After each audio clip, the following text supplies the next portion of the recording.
What happened? Yeah, that's No. Okay. Your trip. It's people value art, you know. People in Australia, people in Pajobe, Papa, SA, and to art, they really love it and they support it.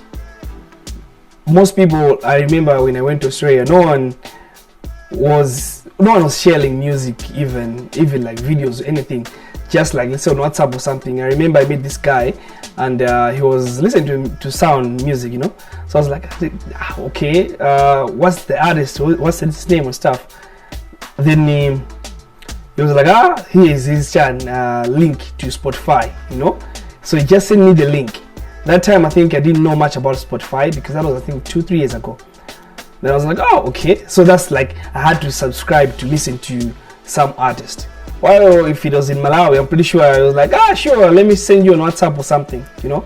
So I just feel like that thing just I cannot give you for free thing, even if you have it.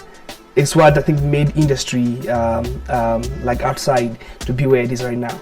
Even from music, from films, like for films, you know, they have theaters, they have cinemas, and these cinemas, they were built even by the government, and now private industry comes in as well to have private cinemas. And where I was staying, almost every 2 blocks or 3 blocks away there was a cinema, you know. So like when a movie comes out, everybody will go there to watch. This is 3 years ago. 3 years ago, but they had these things for almost 20 years, you know, and they have kept that. And when it comes to film industry, every film which has like Australian culture, you know, government puts 50% to move budgets. And the budgets which you are talking right now, they're not budgets of so this is $1 million, you know, like we're talking about daramas and Nizen, you know. And for quite an industry like which is huge, and it's one of the biggest industry outside, especially in Australia, even in Nigeria right now, South Africa as well, you know. A lot of people, they're earning much just from film, you know. A lot of people, they're earning just from art, they're surviving on art. I think here we can say the culture, the mindset especially, as well as the policies in our country. When I say about mindset, I'm talking about like mentality that we have towards art in Malawi.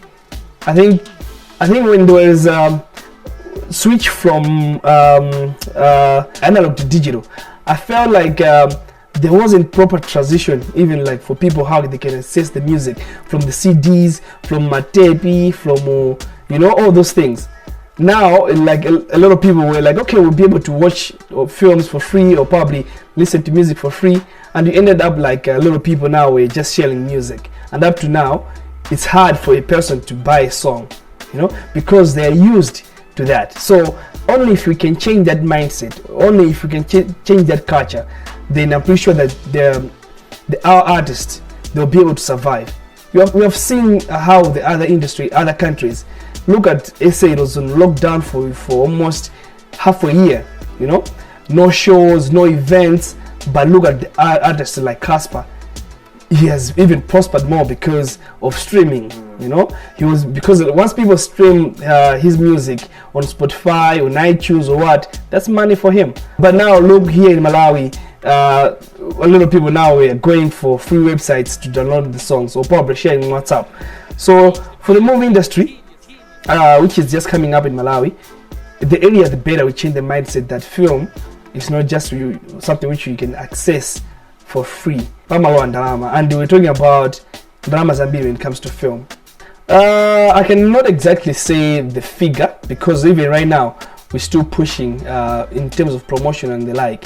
I think that information sometimes, because the film Fatsani is still being distributed, not by SHOWMAX only, we're also looking for other possibilities.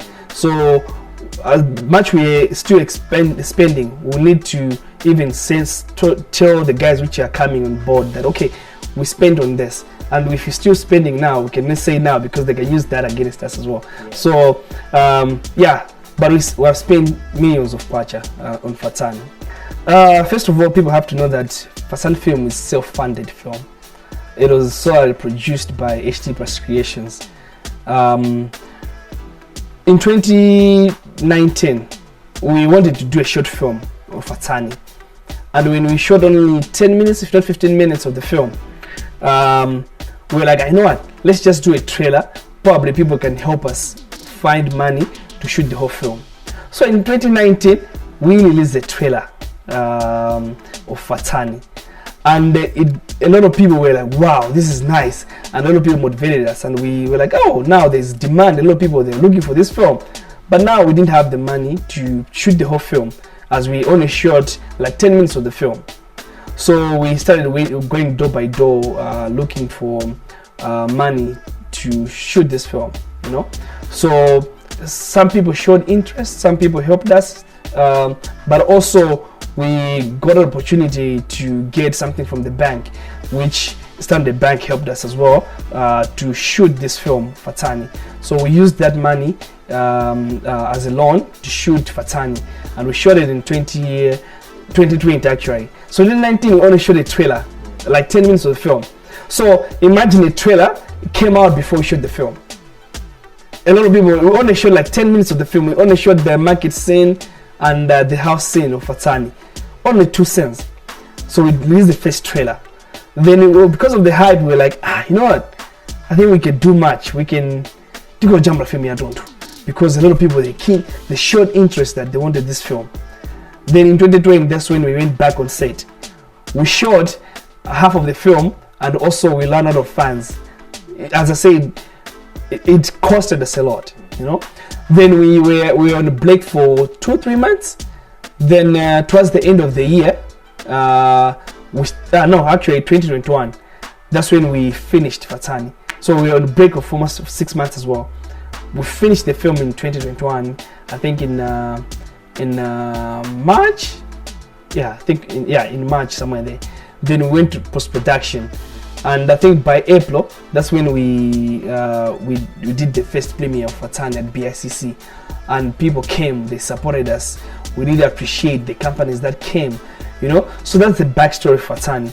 And after that, we went to Zambia as well, because I said the target was this one to be an international film, you know, because I wanted something which shouldn't just end in Malawi, but it was like, okay, even people outside, they should be able to watch this film. So to reach the international market, it's not easy. It's not easy. That's why we were going to festivals to try to meet distributors, and we met a lot of people. We met distributors from USA, from SA, from Nigeria, and we had to find the best deal for us, you know. And up to now, we're still looking for more, because a film distribution takes years. It's not just once-off thing. After this SHOWMAX, we all, you know,